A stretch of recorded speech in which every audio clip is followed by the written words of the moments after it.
this monsoon, the Kaziranga landscape again faced a big flood. This is back-to-back big flood since last 4 years. And the frequency of big flood has increased. That's a cause of concern. There may be some problem in the upstream catchment areas.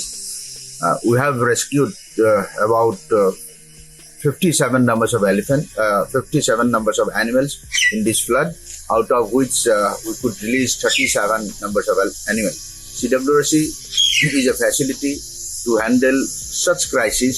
It is jointly run by Assam Forest Department, Wildlife Trust of India and IFA.